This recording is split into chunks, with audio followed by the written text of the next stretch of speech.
আমি তো নিজেরটা নিয়ে কেয়ার করি না, আমি তো লোকেরটা কেয়ার করি। আমি যদি নিজেকে নিয়ে ব্যস্ত থাকি, আমি কি আজ পর্যন্ত বুলেট প্রুফ গাড়ি চড়ি? আমি নিই না তো। আমার বুলেট প্রুফ গাড়ি বুদ্ধদেব বাবুকে দিয়ে দিয়েছিলাম, মনে রাখবেন। আমার বুলেট প্রুফ গাড়ি আমি নিজে কখনো চড়ি না।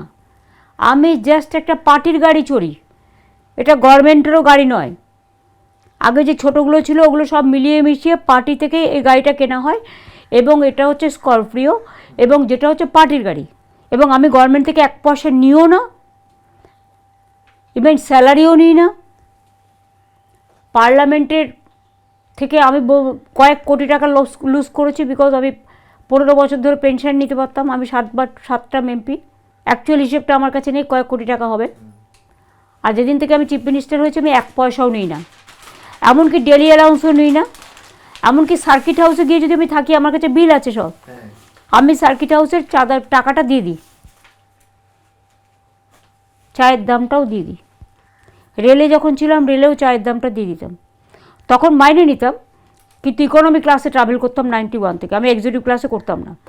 কারণ 91-এ একটা অস্টারিটি শুরু হয়েছিল, নরসিংহ রাওজি একটা ড্রাইভ করেছিলেন।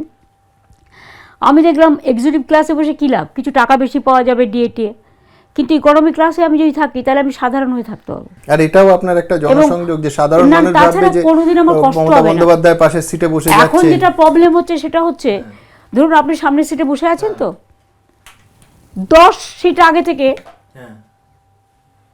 মোবাইলে ছবি তুলে নিচ্ছে, মানে ফটোশপের মাধ্যমে, যার সাথে যার ইচ্ছে ছবি লাগিয়ে দিচ্ছে। সুতরাং একটা রিস্ক হয়ে গেছে। ধরুন আমি দুর্গা পুজোয় যাচ্ছি, কালী পুজোয় যাচ্ছি, কোনো ঈদে যাচ্ছি, কোনো ফেস্টিভ্যালে যাচ্ছি, সেখানে যে যা ইচ্ছে দূর থেকে ছবি তুলছে। হ্যাঁ, এবং এআই দিয়ে যা খুশি করা যাচ্ছে। হ্যাঁ, এআই না, মানুষও তোলে। যেমন আমি গাড়ি দিয়ে যাচ্ছি, হয়তো গাড়িতে রাস্তায় ভিড় থাকে, যে কেউ ছবি তুলতে পারে। আর এখন তো সুবিধা আছে, লেন্থটা এত বেড়ে গেছে, ছবি তোলার লেন্থ করছে। এবার অনেকে করে কি, ফটোশপে গিয়ে অন্য ছবিগুলো যদি আমরা একসাথে 10 জন থাকি বাদ দিয়ে ওই দুটো পাশাপাশি ফোনেই এখন করা যায়। এই যে এর সাথে ওরা লাল ব্যারিকেড করে করে, আরে ভাই আগে দেখো ছবিটা ঠিক কি না। এআই তো আজকাল আমার গলা নকল করেও দেখায়, গলা, চেহারা, ভিডিও, অডিও, ওটার আর কোনো এগুলো না। এগুলো মানুষকে সচেতন থাকতে হবে, যাতে কেউ প্রতারিত না হয়। মানুষকে সচেতন করাটা আমাদের কাজ। আর দেখুন, ব্যাংকে যেমন ফট করে টাকা তোলে, তেমনি করে কি এআই করে যা ইচ্ছে তাই করছে। এআই করে তোমাকে তো ফলস ওষুধ দিতে পারে, এআই করে তোমাকে তো ভুল ইঞ্জেকশন দিতে পারে, এআই করে তোমার তো ভুল মন্তব্য নিয়ে অপপ্রচার করতে পারে। এ তো ঘটনা ঘটলো উত্তরপ্রদেশে, দেখালো বাংলাকে বদনাম করবার জন্য। ঘটনা ঘটছে বাংলাদেশে, রাজশাহীতে, দেখাচ্ছে বেঙ্গলে হয়েছে।